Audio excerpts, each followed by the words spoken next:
O que realmente aconteceu com Sansão e qual foi seu fim? O que foi que o levou a um desfecho tão marcante?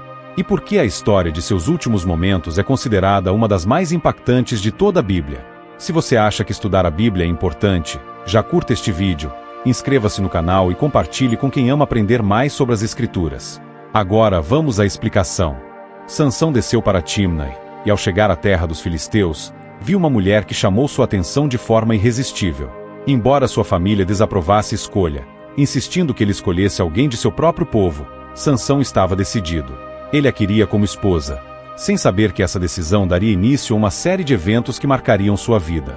No caminho para a cidade, ele enfrentou algo inesperado, um leão jovem, cheio de energia e agressividade, que o atacou. Mas Sansão, com a força que vinha do Espírito de Deus, reagiu de forma impressionante. Ele venceu o animal usando apenas as mãos, algo que ninguém mais seria capaz de fazer. Depois de algum tempo, ao passar pelo mesmo local, encontrou a carcaça do leão, onde abelhas haviam feito mel. Ele experimentou o mel e compartilhou com seus pais, sem contar de onde vinha. Era um sinal do extraordinário em meio ao comum. Durante o casamento com a mulher filisteia, Sansão propôs um enigma aos 30 companheiros locais. Era um desafio intrigante, relacionado à sua experiência com o leão e o mel. Eles, incapazes de resolver o enigma, pressionaram a noiva de Sansão para que conseguisse a resposta dele. Quando ela cedeu e revelou o segredo, Sansão sentiu-se profundamente traído. Em resposta, ele fez algo surpreendente. Saiu em busca de recursos para pagar a aposta do enigma, deixando claro o quanto se sentia injustiçado. Ao retornar, descobriu que sua esposa havia sido dada a outro homem, uma afronta que não seria ignorada.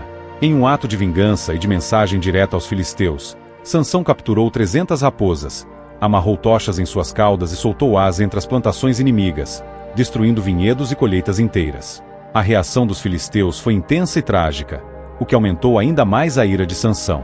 Ele enfrentou os inimigos de maneira decisiva, demonstrando a força divina que o acompanhava.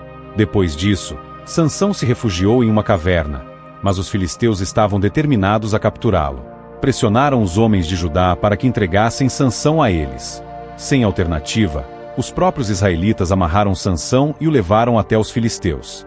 Mas, ao chegar ao campo inimigo, Sansão foi tomado novamente por sua força extraordinária. Ele rompeu as cordas que o prendiam e, usando uma mandíbula de jumento que encontrou no chão, enfrentou seus adversários, vencendo-os de forma impressionante. Após essa batalha intensa, Sansão, exausto, clamou ao Senhor por água, e Deus, em sua bondade, abriu uma rocha para saciar a sede de seu servo.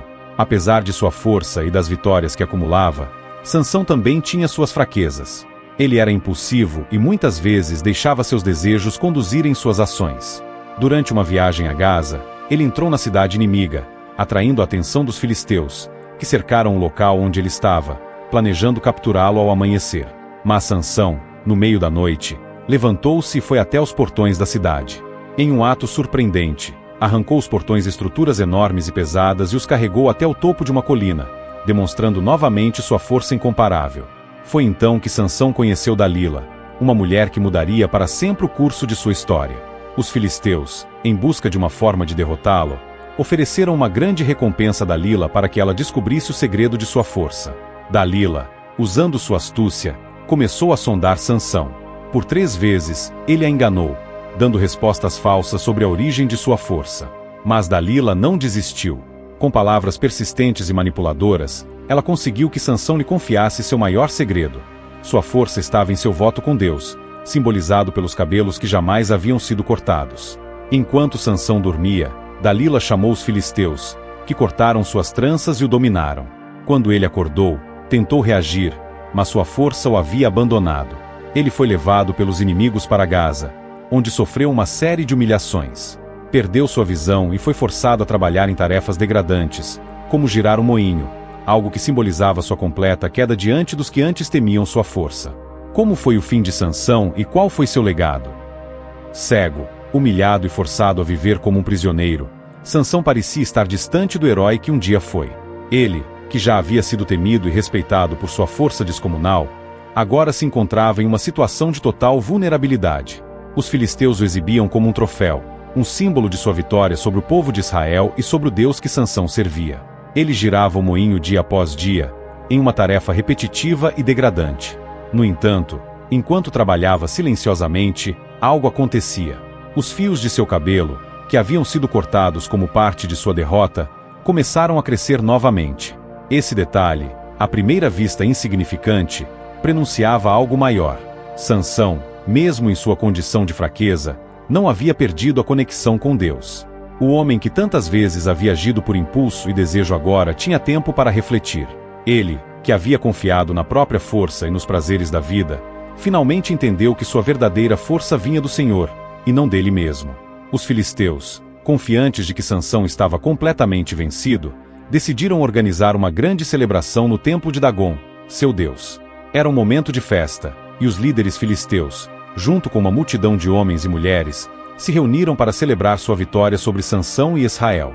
No meio da festividade, decidiram trazer Sansão ao templo para zombar dele e exibi-lo como prova de seu triunfo.